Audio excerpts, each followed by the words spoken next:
un aplauso al Rey de Reyes y Señor de Señores. Yo le voy a invitar que tome su Biblia o encienda su Biblia, como quiera usar su teléfono o el libro. Hay gente que dice, no, es que tiene más poder el libro que otra gente, pero realmente la palabra está viva, no necesita estar capturada ni dentro de un libro ni de un teléfono, ella es espiritual. Amén. Así que la palabra está viva y está aquí en medio de nosotros. Y aunque usted no traiga su Biblia, la palabra sigue estando aquí. Porque la palabra tiene nombre. Y su nombre es Jesús. Así que vamos a compartir una escritura el día de hoy. Y yo estaba tratando de hacer una prédica para predicar. Le doy gracias al pastor Roberto y a los líderes de la iglesia que me dan la oportunidad de compartir la palabra en esta noche. Y aquí tengo a mi esposa conmigo. Gracias, mi amor, por apoyarme siempre. Y le doy gracias a Dios porque yo estaba pensando en predicar algo. Y yo decía, Señor, ¿y qué palabra tú quieres que hable? Yo quiero hablar lo que tú quieras que hable. Y ¿sabe qué? Me he dado cuenta de que hay palabras que Dios pone en tu corazón y cuando tú las quieres sacar no puede. Esa es la palabra que tú tienes que hablar. Tú tienes que hablar esa palabra que está en tu corazón clavada hasta el fondo y no la puedes sacar de ahí. Y he estado en estos días meditando y viendo mucho el libro de Efesios, que es un libro extraordinario, la carta a los Efesios. Y Dios me ha estado ministrando en esa carta tan fuertemente y escogí no uno de sus más poderosos versículos, jonrón. Vi uno no de sus más poderosos capítulos, pero sin embargo yo pienso uno de los más útiles, porque describe algo que es sumamente importante en la iglesia y es el cuerpo de Cristo. Quiero hablarles un poquito esta noche haciendo una meditación del capítulo 4, del versículo 1 al verso 16 que vamos a leer. Y vamos a hacer una breve meditación de lo que el apóstol Pablo está enseñando a la iglesia de Efesios acerca del cuerpo de Cristo. No les voy a tener mucho tiempo de pie, solamente vamos a leer un poquito estos versículos y de aquí el Espíritu Santo va a hablar un poco con nosotros, ¿ok? Leemos a ver si puedo. Dice así: yo pues, preso en el Señor, capítulo 4, verso 1 en adelante de Efesios. Yo pues, preso en el Señor, os ruego que andéis como es digno de la vocación con que fuisteis llamados, con toda humildad y mansedumbre, soportándoos con paciencia los unos a los otros en amor, solícitos en guardar la unidad del Espíritu en el vínculo perfecto de la paz, un cuerpo, un espíritu, como fuisteis también llamados a una misma esperanza de vuestra vocación, un Señor, una fe, un bautismo, un Dios y Padre de todos, el cual es sobre todos y por todos y en todos. Pero a cada uno de nosotros fue dada la gracia conforme a la medida del don de Cristo, por lo cual dice, subiendo a lo alto, llevó cautivo a la cautividad y dio dones a los hombres. Y eso de que subió, ¿qué es? Sino que también había descendido primero a las partes más bajas de la tierra. El que descendió es el mismo que también subió por encima de todos los cielos para llenarlo todo. Y él mismo constituyó a unos apóstoles, a otros profetas, a otros evangelistas, a otros pastores y maestros, a fin de perfeccionar a los santos para la obra del ministerio, para la edificación del cuerpo de Cristo, hasta que todos lleguemos a la unidad de la fe y del conocimiento del Hijo de Dios, a un varón perfecto a la medida de la estatura de la plenitud de Cristo. Para que ya no seamos niños fluctuantes, llevados por doquiera de todo viento de doctrina, por estratagemas de hombres que para engañar emplean con astucia las artimañas del error, sino que siguiendo la verdad en amor, crezcamos en todo en aquel que es la cabeza, esto es Cristo, de quien todo el cuerpo bien concertado y unido entre sí por todas las coyunturas, que se ayudan mutuamente según la actividad propia de cada miembro, recibe su crecimiento para ir edificándose en amor. Padre, gracias por esta palabra en el nombre de Jesús. Te pedimos, Señor, que tú nos ayudes a poder entender los misterios de tu reino que han sido revelados por medio de tu Espíritu, Señor. Pon sabiduría en mi mente y en mi corazón y en mis palabras para poder explicar en esta noche lo que tú has revelado por medio de tu Espíritu. En el nombre de Jesús te pedimos que salgamos de este lugar llenos, rebosados y entendidos en los misterios de tu reino. En el nombre de Jesús, gracias. Amén, amén, amén. Toma tu asiento.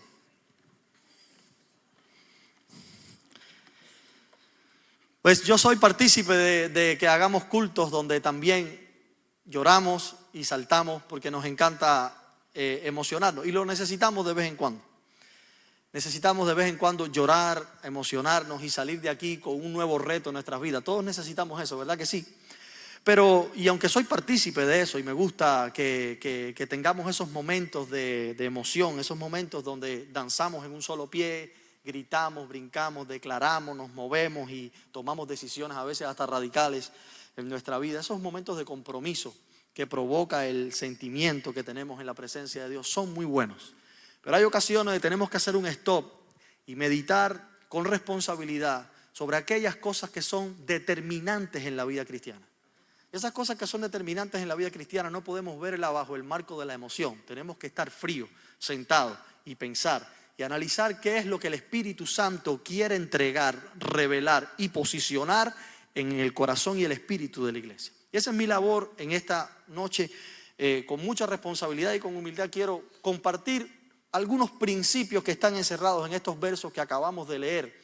El apóstol Pablo está revelando el cuerpo de Cristo, llamado para nosotros iglesia. Pero para hacer un preámbulo general, usted debe saber que la palabra iglesia es una palabra bíblica, está en la Biblia, pero es una palabra que usó el apóstol Pablo como una estrategia para alcanzar a la comunidad griega. Por causa de que la palabra iglesia no era una palabra ni hebrea, no una palabra espiritual. No es, la revelación como tal no es la palabra iglesia, sino lo que la palabra iglesia representa. Porque la palabra iglesia significaba asamblea o salir afuera para reunirse. Y es ek, que significa salir, y eklesis, que significa afuera o salir afuera para reunirse. Entonces lo importante de la palabra iglesia para la comunidad hebrea, lo que significaba era que cuando ellos gritaban eclesia y tocaban tamboriles o hacían sonar alguna especie de trompeta, era para que lo escucharan los vecinos, era para tener reuniones que trataban acerca del Estado y de la comunidad. Se reunían los griegos cuando se convocaba a eclesia y ellos trataban asuntos comunes de la época. Mira, se rompió la tubería del agua. Bueno, no había tubería. Se rompió la pared de la esquina, hay un problema que entre unos vecinos necesitamos resolver. Los problemas de la comunidad se resolvían cuando se convocaba esta palabra llamada eclesia para tratar asuntos comunes. Pablo tuvo una gran idea cuando llegó a la cultura griega y se dio cuenta que si tú decías eclesia, todo el mundo se reunía. Y digo, pues esta es la oportunidad bárbara para nosotros reunir gente y hablarle de los asuntos de Dios. Una asamblea para tratar los asuntos de Dios. Y cuando dijo iglesia, el primer grupo que se reunió, ahí empezó la prédica del evangelio y él llamó a aquella comunidad la iglesia de Dios. Y de ahí es que viene la palabra iglesia, pero realmente la revelación de la iglesia es más que el nombre. Más que el nombre, la revelación de la iglesia es, en esencia, el cuerpo de Cristo. Y esa es la revelación de la que nosotros debemos prestar la atención. No tanto al nombre, si es iglesia o no, sino que seamos el cuerpo de Cristo, porque el cuerpo de Cristo tiene una dinámica a la cual nosotros tenemos que prestar atención. Más que iglesia como institución, más que iglesia como organismo, más que iglesia como religión, nosotros somos el cuerpo de Cristo. Y como cuerpo de Cristo hay una función y hay una responsabilidad que nosotros tenemos que cumplir. Y Pablo es bien eficiente en narrar esas responsabilidades. Me encanta la carta a los Efesios, porque la carta a los Efesios es una de las cartas más extraordinarias. De hecho, los teólogos le llaman la carta magna de la fe. ¿Por qué razón? Porque trata los temas de la vida cristiana con la profundidad que no se trata en ninguna otra carta. De hecho, en la única carta donde Pablo pone la palabra multiforme sabiduría es en Efesios. No la pone en ningún otro lugar. Solamente en Efesios dice la multiforme sabiduría de Dios. Solamente en Efesios se habla de la plenitud de Dios y de la plenitud de Cristo. 2 veces en Efesios, y solamente en Efesios se habla de plenitud, solamente en Efesios se habla de multiforme, y solamente en el libro de Efesios se habla de los lugares celestiales. No se habla en ningún otro libro de toda la Biblia. Solamente Efesios menciona 5 veces la palabra lugares celestiales. ¿Por qué Pablo estaba tan resuelto a hablarle a esta iglesia con esta profundidad? ¿Por qué podía hablarle con esta profundidad? De hecho, Pablo había estado 2 veces en Efesios. La primera vez que Pablo estuvo en Efesios fue 3 meses solamente para conocer el lugar y establecer la iglesia. Luego Pablo se dio cuenta de que Efesios era la puerta al Asia Menor. Y ahí él quería plantar la iglesia de Antioquía. Y entonces Pablo llega a Efesio y se queda en Efesio por 3 años. Y al quedarse 3 años, no estuvo en ningún otro lugar que en Efesio. Por lo tanto, él le habló a esta iglesia con características bien, pero bien cercanas. Y él sabía lo que estaba sembrando en esa iglesia. Si le escribe a Corintios, por problemas de pecado. Y le escribe a los colosenses, a los tesalonicenses. Y en cada lugar había un problema distinto. Los romanos tenían otros problemas distintos. Pero la única carta que Pablo no escribe por un problema es la carta de Efesios. La carta de Efesios no está escrita para solucionar ningún problema en la iglesia. Pablo le escribe mientras está preso en Roma. Y de hecho no iba a salir de ahí. Era una carta de despedida. Pablo sabía que no iba a volver a ver nunca más a la gente de Efesios. Cuando lo despidieron de Efesios, la gente lloró porque sabía que Pablo no iba a regresar. Así que Pablo estaba en Roma preso, de ahí no iba a salir, iba a ser ejecutado. Y Pablo está escribiendo la carta a los Efesios. Algunos piensan que la escribió en varias cartas, 2 o 3. Pero esta carta contiene todo lo que Pablo tenía sembrado adentro. Yo me emociono, ¿sabe por qué? Porque veo un hombre que sabe, no voy a tener la oportunidad de ver esta iglesia de nuevo y quiero sembrarle todo lo que tengo adentro. Así que esta es la carta más profunda en revelación que podamos entender en toda la Biblia, y esta carta habla de la iglesia. La revelación más grande de Dios es la iglesia. La iglesia, en el sentido original de lo que ella es, no el nombre, sino el cuerpo de Cristo. De eso quiero hablarles un poquito, y eso es lo que Pablo está explicando aquí. Él trata 5 puntos en los versículos que estuvimos hablando. Él habla de la función de un cuerpo unido, la función de un cuerpo organizado, la función de un cuerpo capacitado, la función de un cuerpo maduro y la función de un cuerpo en desarrollo. Qué importante es esto, ¿verdad? Lo repito, vamos a ver la función de un cuerpo unido, la función de un cuerpo organizado, la función de un cuerpo capacitado, la función de un cuerpo maduro y la función de un cuerpo que se desarrolla. Pablo habla de estos 5 aspectos en unos cuantos versículos. De hecho, si usted se toma la tarea de leer y estudiar el libro de Efesios, se dará cuenta que cada versículo del libro de Efesios contiene múltiples revelaciones. Pablo, cuando empezó a escribir cada versículo del libro de Efesios, contiene múltiples revelaciones. Es para estudiar y estudiar y estudiar sin parar. Pero vamos a ver solamente algunos versículos donde vamos a tratar estos aspectos. Qué importante es entender la revelación del cuerpo de Cristo y el vínculo que el cuerpo de Cristo tiene con la cabeza, que es Cristo. Algunos piensan que la primera referencia al cuerpo de Cristo, muy distinto a otras revelaciones que piensan que Jesús en este caso estaba hablando del cielo, fue cuando Jesús dijo: voy pues a preparar lugar para vosotros. Muchas personas piensan que Jesús hablaba del cielo porque dijo: en la casa de mi Padre muchas moradas hay. Pero recuerden que a Jesús se le llamaba la casa de Dios en la tierra. Por los mismos profetas le decían que Él sería el tabernáculo de Dios en la tierra. Pero Jesús dijo: vamos a hacer un intercambio de casa. Yo ahora soy la casa que he visitado la tierra, pero me voy a hacer la cabeza para dejarlos a ustedes en la casa. Así que dijo: en la casa de mi Padre, que esta es la casa del Padre, muchas moradas hay. Voy a preparar lugar para vosotros, para que donde yo estoy, no estaré, y ustedes no estarán, ustedes estén. De manera que voy ahora, ¿a dónde iba a ir? ¿Al cielo? No, Él iba a la cruz, porque el lugar se preparó en nosotros en la cruz. De manera que el intercambio de casa se hizo en la cruz del Calvario, donde Jesús pasó a ser la cabeza, el primer resucitado, y nosotros el cuerpo. Por eso en el libro de Hebreos dice que Jesús fue hijo sobre la casa y Moisés fue siervo sobre la casa, la cual casa somos nosotros. Es una posición extraordinaria, porque ser el cuerpo de Cristo en primer lugar te hace ser la casa de Dios. El cuerpo de Cristo es el aspecto funcional de la revelación de Cristo. Todo lo que Cristo es, todo lo que Cristo porta y todo lo que Cristo tiene que canalizarse y funcionar en la tierra, y para eso es el cuerpo. ¿Sí o no?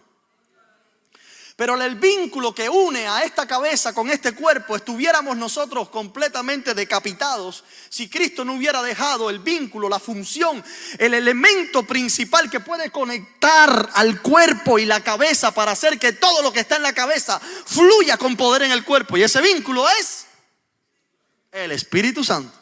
Y no hay otro vínculo. Ese vínculo, que es el vínculo magistral dejado por Jesús, Él puede usar diferentes elementos. Él puede usar diferentes herramientas para enriquecer el cuerpo, para revelar a Cristo, incluso para revelar a Cristo y para formar a Cristo adentro del cuerpo. Él puede usar muchas herramientas, pero Él es la fuente. De manera que tenemos que entender primeramente eso, porque la iglesia, el cuerpo de Cristo, no funciona sin el Espíritu Santo. Está completamente neutralizado. Sí, estamos capacitados para ser organizados, estamos capacitados para crear programas, estamos capacitados para desarrollar nuestros talentos y nuestros dones porque son de nosotros. Pero para que sea funcional y adecuado al propósito de Dios, tiene que ser en la obra del Espíritu Santo.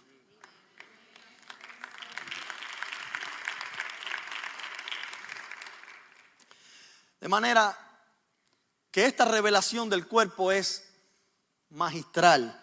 Pero lo primero que Pablo está puntualizando en la iglesia de Efesios, y quiere dejarlo bien claro, él dice: tengan en cuenta lo que es un cuerpo unido. Tengan en cuenta de que el principal elemento de un cuerpo es que tiene que tener unidad entre todos sus miembros. Yo pues, preso en el Señor, os ruego que andéis como es digno de la vocación con que fuisteis llamados, con toda humildad y mansedumbre, soportándoos con paciencia. ¿A ustedes no les recuerda algo humildad y mansedumbre? ¿Están en los dones, en los frutos de qué? Del Espíritu. De manera que Pablo en ningún momento desvincula cualquier cosa que pueda tener la iglesia con el Espíritu Santo. Así que la humildad y la mansedumbre es el fruto del Espíritu Santo. ¿Para qué? Con paciencia, fruto del Espíritu Santo, los unos soportando los unos a los otros. No sé si soportarse es un fruto del Espíritu, pero es parte. Solícitos en guardar la unidad del Espíritu en el vínculo perfecto de la paz. Qué importante entender la unidad del cuerpo. El cuerpo, para que funcione, tiene que entender esa interdependencia que tiene entre todos sus miembros. A ver, yo me lo imagino usted sentado en una mesa comiéndose una uva con queso. Qué rico, ¿verdad? Y un steak. Y usted está disfrutando la vida mirando el mar. Y usted está relajado. Y se cae un marrón y le cae en el dedo chiquito del pie. Y usted dice: nada, déjalo que se duela allá abajo. Yo estoy aquí comiendo uva. ¿Verdad que no? No. Aunque usted en la cabeza y está disfrutando aquí arriba, usted se agacha hasta abajo. Porque si el miembro el más chiquito del cuerpo se duele, la cabeza se inclina porque es parte del cuerpo. Aleluya, alábalo con este yeso. Hay una dinámica que la hemos contado otras veces. No sé si ya estoy como los viejos, pastor, que no sé cuándo cuento los cuentos. No lo dije por la ley de asociación. Sí.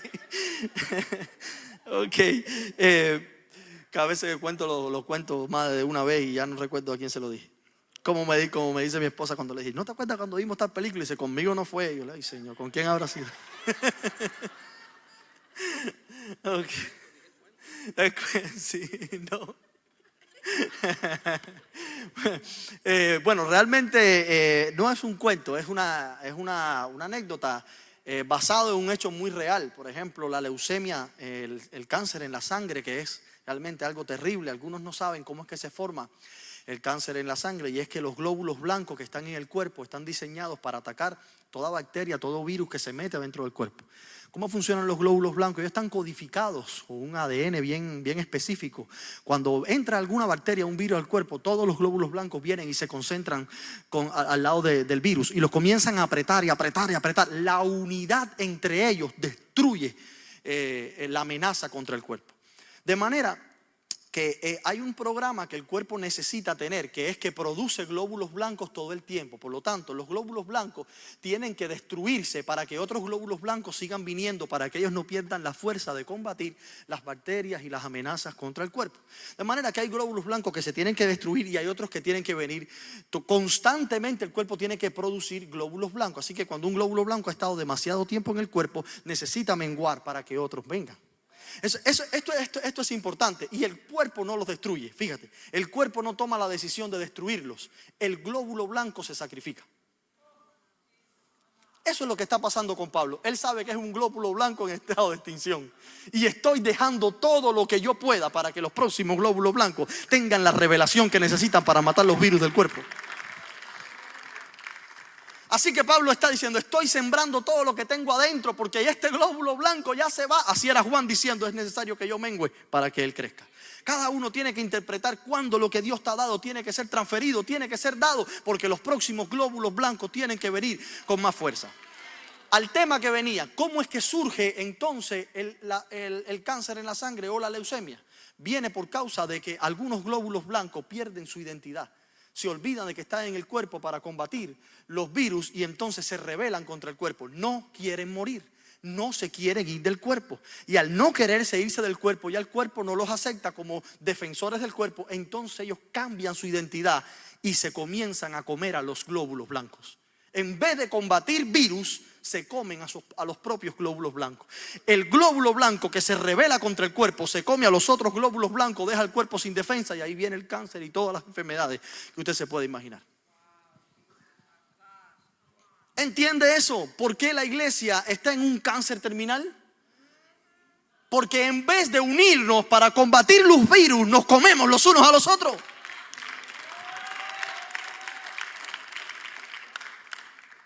Que es importante que entendamos que la unidad es para combatir lo que daña el cuerpo, no para dañar el cuerpo.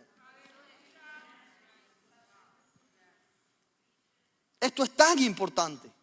Y Pablo está hablando, cuiden la unidad del espíritu en el vínculo perfecto de la paz. Y a ver si veo lo que dice después.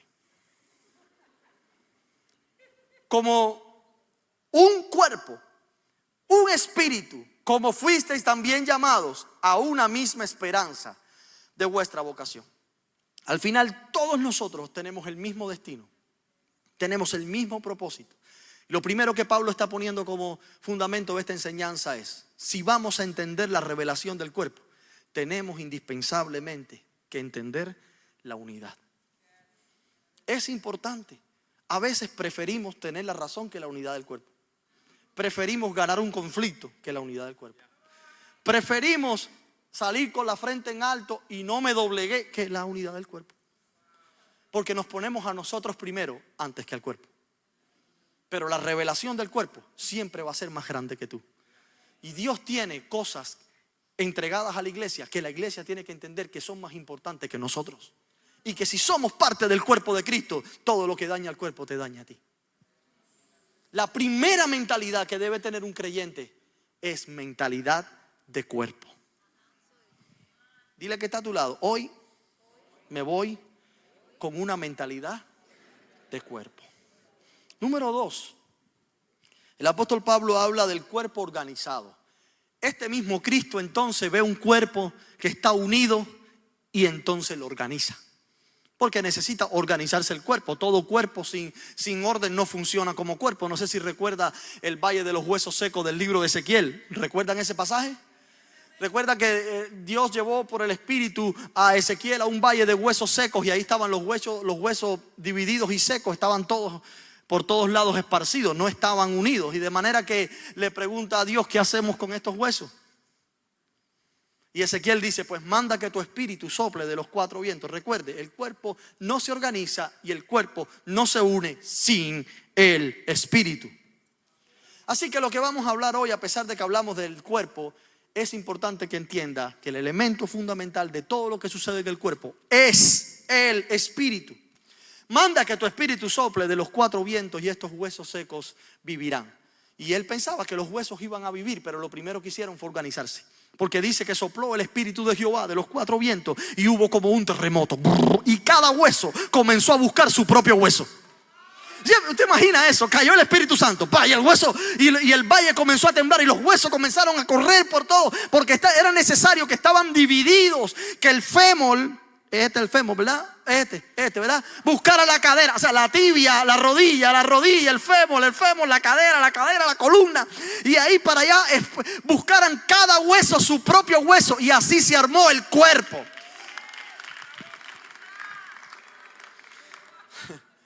Pero es importante entender de que esa unidad porque nosotros somos el cuerpo de Cristo, pero ¿sabe qué es lo que está pasando? Que no estamos unidos, y al no estar unidos no somos un cuerpo. Estamos como el valle de los huesos secos, divididos y secos. ¿Por qué el cuerpo se seca? Porque se divide. ¿Y por qué se divide? Porque se seca. Una cosa es consecuencia de la otra. La iglesia se apaga y se divide. La iglesia se divide y se apaga. Y es importante que entendamos que la luz del reino de Dios, que es el Espíritu Santo vivificando la revelación de Cristo en el corazón del hombre, tiene que ver con la unidad, tiene que ver con esa organización. Cuando el cuerpo, cada hueso comienza a encontrar su propio hueso. Y aquí Jesús comienza a organizar el cuerpo diciendo: esto de que subió no es sino que también bajó a las profundidades de la tierra. Y Él mismo constituyó a unos apóstoles, a otros profetas, a otros evangelistas, a otros pastores y a otros maestros. Ya usted sabe que cuando Jesús descendió, Él primero formó el salpafuera allá abajo en el reino de las tinieblas, le vació la iglesia al diablo, le llevó todos los espíritus que estaban ahí cautivos, y llevando cautiva la cautividad, subió y dio dones a los hombres. Y Él primero que acabó con la casa del diablo en sus mismas narices y le quitó la llave de la muerte, mientras ascendía dio dones a los hombres, y entonces organiza el cuerpo de Cristo. Y poniendo cada cosa en su lugar, apóstoles, profetas, evangelistas, pastores y maestros, por la gracia de Dios. Importante entender esto: no son posiciones de gobierno, son dones de gracia, para servir, edificar, capacitar a los santos. Fueron entregados esto porque lo principal de Dios no son los ministerios, es el cuerpo. De manera que el propósito de Dios no es con los ministerios. Incluso cuando el cuerpo esté capacitado, los ministerios se pueden ir. Porque la plenitud de los santos va a llegar a la tierra cuando el cuerpo esté capacitado en la estatura del varón perfecto, que es Jesucristo. Y esa es la manifestación gloriosa de los hijos de Dios. Porque la gloria de Jehová, el conocimiento de la gloria de Jehová, va a llenar la tierra así como las aguas cubren la mar. Y no es un mito, no es la chequina, no, eso es gloria vieja del antiguo pacto. La gloria más eminente es Cristo en nosotros, la esperanza de gloria. De manera que hay que organizar el cuerpo, porque cada cosa hay que ponerla en su lugar. Lo primero que tenemos que hacer para organizar el cuerpo es enseñarle a cada función del cuerpo cuál es su propósito. Tenemos un gran problema hoy ministerial, porque me pasa lo mismo que usted, pastor. Hay congresos ministeriales y grandes foros ministeriales, pero estamos predicando un evangelio de posiciones de gobierno, de autoridad sobre la gente. Escuche, usted no tiene autoridad sobre nadie que delega en su mismo campo. Usted no tiene autoridad espiritual sobre otra persona. Su autoridad es sobre los demonios, sobre las tinieblas. Usted tiene un servicio que esa persona honra por amor. Es importante entender eso, que la honra es el principio de sometimiento en el reino, no la autoridad espiritual. La autoridad espiritual la tenemos nosotros sobre el mundo de las tinieblas. La gente honra un servicio de amor, y esa es la dinámica de sometimiento y de honra en el reino. Tú sirves por amor y te honran por amor. Porque de gracia recibiste, dad de gracia.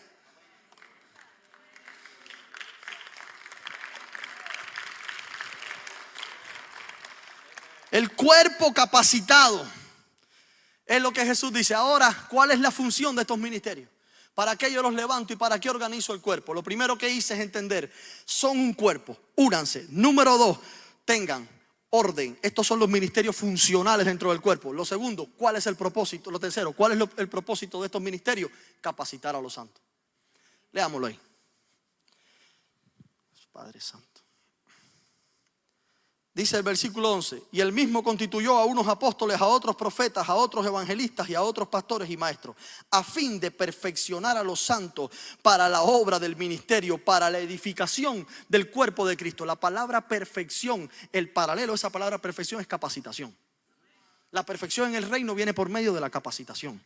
De manera que el diseño original de un ministerio no es gobernar, es capacitar. Porque estamos envenenados por el egocentrismo y el mensaje del reino tan bueno que es, lo hemos cambiado para decirle a la gente que empiecen a reinar. Usted no puede reinar a través de un ministerio si no está capacitando. Porque Dios te entregó una gracia para que capacites a otro en tu gracia, para que el cuerpo se edifique. ¿Qué cosa es edifique? Vaya, porque tú que eres un ladrillo te reproduces en otro y en otro y en otro, y cada ministerio reproduciéndote arma la casa de Dios, que es el cuerpo de Cristo. Es que estamos envenenados por el culto al ego. Entonces yo voy a reinar y ahora yo soy el apóstol de esta ciudad y los poderes se me gobiernan ante mí. Ay, Señor Padre. Es que hemos cambiado completamente el diseño. Nosotros nos gusta hacer guerra contra los aires. En los aires no hay nada con lo que usted tenga que guerrear. Porque los aires donde están causando daño es aquí abajo. ¿Entiende? Y Jesús dijo, todo lo que tú ates en la tierra será atado. Usted no tiene que atar las cosas en el cielo. Nos pasamos, te ato. ¿A quién vas a atar en el cielo? Átalo en la tierra. ¿Cómo tú lo atas? Toma la gloria de Dios, la multiforme sabiduría de Dios y tráela a la tierra. Cambia las vidas, cambia la familia, cambia los hogares. Y mientras tú causes cambio, usted corta los hilos que el reino de las tinieblas tiene en la tierra. Casi es como se capacita el cuerpo. ¿Por qué? Es fácil gobernar gente ignorante. Pero cuando tú capacitas al cuerpo, tú los liberas. Pastorear gente libre es un reto. Pastorear gente libre es un reto. Pero la iglesia está llamada a la libertad por medio de la verdad. Tú no puedes negarle la verdad a la gente para que sea libre. Dale la verdad. Enseña la verdad. La verdad es que cada ministerio que nos ha sido dado es una gracia inmerecida. Es una gracia inmerecida. Y la única labor y función por la que se nos otorgó es para que nosotros busquemos dónde la reproduzco. ¿Dónde la reproduzco? ¿Dónde pongo y dónde me multiplico? Gracias por la palabra, Milton. ¿Dónde me multiplico? Es importante entender cada función y ministerio dentro del cuerpo tiene un objetivo: capacitar a los santos para la edificación del cuerpo de Cristo. Aleluyita. Aleluya.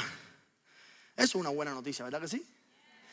Eso es una buena. No todas las noticias que parecen buenas son buenas. Me acordé de un cuento ahora mismo. Antes de pasar al último punto, para que usted se relaje un poco. Dice que hay dos amigos que están discutiendo si en el cielo se jugaba béisbol o no. En el cielo se jugará béisbol o no se jugará béisbol. Dice, bueno, el que se muera primero viene y le dice al otro, ¿ok? Pues se muere un amigo primero y efectivamente a los 3 días viene.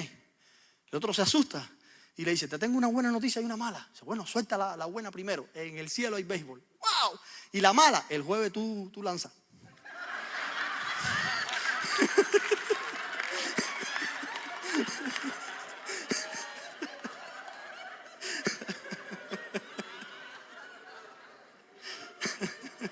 El jueves estás en la alineación para lanzar.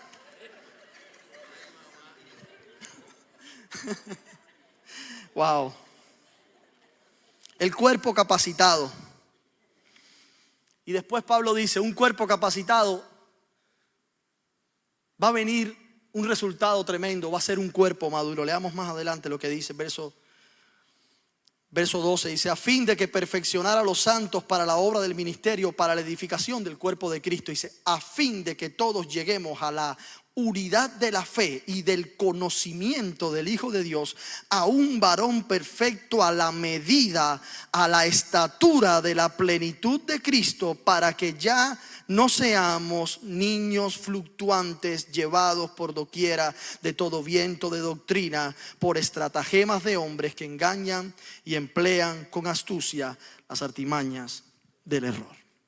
Eso es un cuerpo maduro. Primero, un cuerpo maduro ha recibido la semilla suficiente para ir madurando y tener una estatura. Esa estatura es conocimiento. La estatura en el reino es conocimiento y la gracia es don. Ok, la gracia o el llamado o el ministerio se ve como don. Ok, y la estatura es conocimiento. De manera que tú puedes tener un don sin estatura. Porque simplemente recibiste el don, pero no sabes cómo usarlo porque tu estatura en ese don es bajita. Y hay gente que por medio de gritería se ponen tacones, que quieren pretender tener una estatura que no tienen. De manera que ellos ensayan una manera de ministrar en un don que es espectacular, pero no es productiva. ¿Por qué? Porque los glorifica a ellos. Tremendo predicador, pero ¿qué sembraste?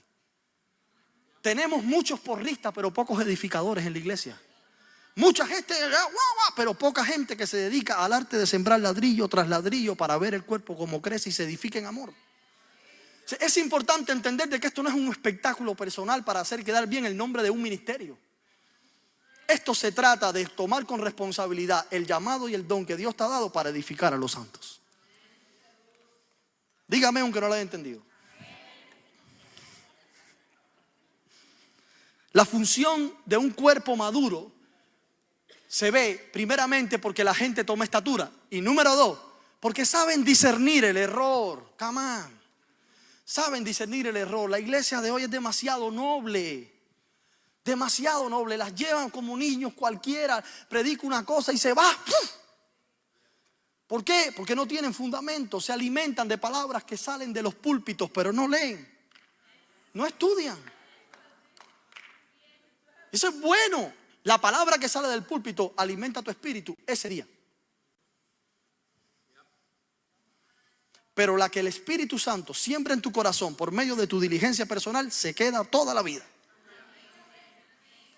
Así que es importante entender. Usted ve a pastor predicar una palabra el domingo. Wow, váyase a su casa, agarre su Biblia y estudie esa palabra para que la haga carne en su corazón, para que la siembre adentro de su vida. Usted se va contento. Wow, qué predica más linda. Sale aquí a All Cuban Café, se come un steak y cuando llega a su casa ya se le olvidó. Por eso es que los cristianos de Berea, cuando ellos oían predicar a Jesús, iban a Pablo, y buscaban en las escrituras para verificar que lo que se estaba predicando era correcto. Así que es importante que una iglesia madura es una iglesia que tiene una estatura y sabe discernir el error.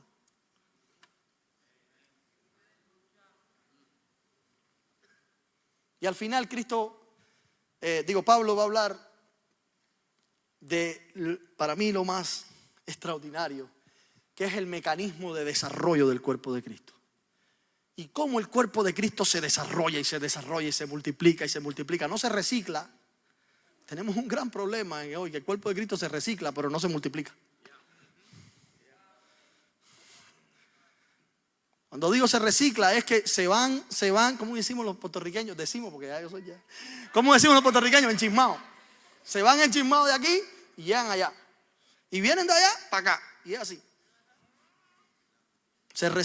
Nos reciclamos los miembros.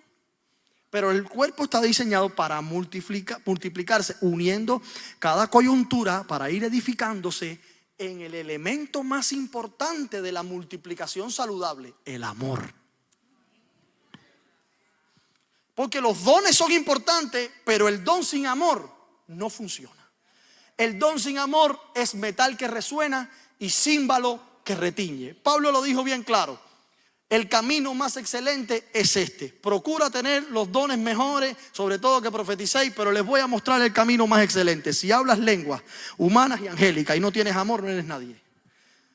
Si profetizas y no tienes amor, nada eres. Si tienes un don de revelación que entiendes todos los misterios y no tienes amor, no eres nadie. Si tienes una fe que trasladas los montes, y lo que quiere decir Pablo es, se puede tener fe y trasladar montes y no tener amor. De manera que Dios es tan bondadoso que te puede dar el don sabiendo que aún no tienes el amor. De manera que tú puedes tener el don y practicar el don y ejercitar el don, pero si olvidaste el amor, tu don no va a ser productivo dentro del cuerpo y no va a edificar al cuerpo de Cristo, sino a ti mismo. Porque cuando te hagan algo malo vas a decir, no, mi don es muy preciado para quedarme aquí. Vas a poner tu don por delante del cuerpo.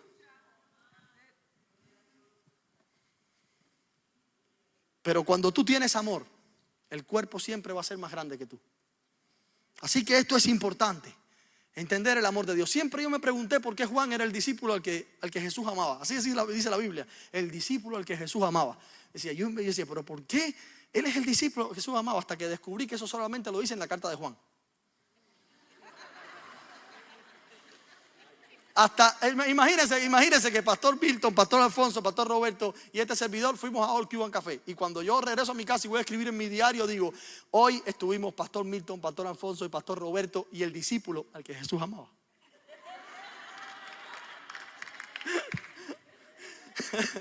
Pero ¿saben qué cosa hay? Que el principio del amor, dice la Biblia, ¿en qué consiste el amor? No en que tú ames a Dios, sino en que Dios te amó a ti primero. Así que el amor no está basado en cuánto tú lo amas, sino en cuánto Él te ama a ti. ¿Y sabe de qué estaba consciente Juan? Él sabía que todos somos los discípulos amados, pero él tenía la valentía de sellarlo en sus cartas. De manera que lo que te hace moverte en el amor de Dios es que nunca te olvides de que Dios te ama, y eso va a ser suficiente. Porque si tú vas a medir tu éxito por cuánto tú amas a Dios, nunca va a ser suficiente. No es por lo cuánto tú le amas o cuánto tú haces o qué precio has pagado, sino porque Él te ama a ti, lo que te ha dado, lo que te ha entregado, y eso tiene que producir un agradecimiento. No es por lo que tú eres, por el precio que has pagado, por los ayunos que has hecho. No es por eso que Dios te usa. Dios simplemente te ama. Ponte de pie conmigo. Y ese es un cuerpo unido, es un cuerpo organizado, es un cuerpo capacitado, es un cuerpo maduro y es un cuerpo que se multiplica para ir edificándose en amor. La palabra más importante de todo el Nuevo Testamento, porque Dios es amor. Si podemos cantar algo y podemos adorar a Dios para terminar esta noche. No quisiera que salgamos de aquí sin que todos tengamos una reflexión, pero una reflexión seria, introspectiva en nuestro corazón delante de Dios. No se trata de temblar como pollos mojados, hay días para eso. Se trata de una reflexión sincera, de decirle: Dios mío, yo quiero ser parte del cuerpo funcional que es capaz de cambiar este mundo para la gloria de tu nombre. Y yo quiero saber si solamente hay alguien aquí en este lugar, las personas que estén en este lugar, que digan: yo me comprometo esta noche a instaurarme en el cuerpo de Cristo como un miembro que edifica a otro y se edifica a sí mismo en amor. Salte de tu asiento. Yo solamente vamos aquí y vamos a adorar a Dios. Seguramente este pastor adorador tiene seguramente una bala en el gatillo ahí tremenda, porque vamos a adorar a Dios juntos acá. Venga acá con... Gracias, pastor. Gracias, pastor. Vamos a adorar a Dios juntos. Qué lindo. No importa 2, 3, 4, los que sean, no importa. Los que quieran, los que tengan ese compromiso adentro, esa pasión. No importa que seas un líder, un pastor. Yo sé que muchos de ustedes ya llevan años. No importa, hoy es un día para decir una decisión más, un paso más. Hoy voy a dar un paso más y definitivo, determinante en mi vida. El paso de colocarme en la posición donde Dios puede multiplicarse a través de mí. Y te adoramos, Rey, te damos gloria. Vamos a cantar. Este es mi deseo, honrarte a ti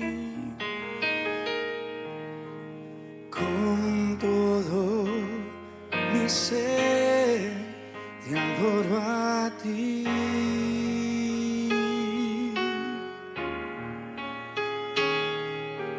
Con todas mis fuerzas te alabaré.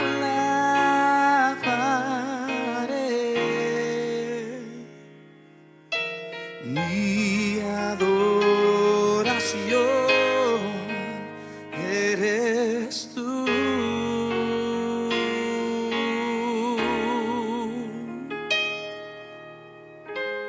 Hoy te rindo mi ser, Adoramos. te doy mi corazón. Te adoramos. Yo vivo para ti. Te adoramos. adoramos, en cada palpitar. te adoramos. Mientras haya aliento en mí, Poderoso, poderoso, Dios, haz tu poderoso, obra en mí. poderoso. Tu mano levantada, hacemos una oración juntos. Querido y poderoso Dios, gracias por esta noche. Gracias por la oportunidad de poder presentarnos en tu presencia, justos, perdonados, santificados. Por la justicia de uno, todos hemos sido santificados. Así en perfecta santidad estamos delante de ti a pesar de nosotros. Porque tu sangre nos cubre, tu gracia nos ha sostenido. Padre, en el nombre de Jesús, yo oro por cada uno de mis hermanos que está aquí hoy. Y levanta su mano en fe diciendo: yo entiendo que soy parte de tu cuerpo. Soy parte indispensable de tu propósito. La actividad de lo que tú has puesto en mi vida tiene que comenzar a brillar. Como tú dijiste que tuvo a bien revelar a su Hijo en mí. Padre, yo te pido en el nombre de Jesús que el poder de tu Espíritu Santo se revele en este día para perfeccionar a los santos en la imagen del Hijo, y que sea revelado Cristo en nosotros, en cada experiencia, en nuestro caminar, en cada situación de nuestra vida. Enséñanos a Jesús, revélanos a Jesús. Padre, imparte tu naturaleza, imparte tu gloria, imparte tu multiforme sabiduría a la iglesia en el nombre de Jesús, para que como cuerpo reflejemos tu gloria en la tierra. Y caray, avívanos, avívanos, en cada palpitar. renuévanos, renuévanos, Hay aliento en mí. renuévanos, renuévanos. Dios, haz tu obra en mí. Te damos gloria. Hoy te rindo mi ser, Te rindo mi ser, doy mi corazón. te doy mi corazón. Yo vivo para ti. Para ti, En cada palpitar. tú eres digno, tú eres Mientras digno. hay aliento en mí, Poderoso, poderoso. Dios, haz tu obra en mí. Búscate a alguien cercano y dale un abrazo en el amor de Jesús.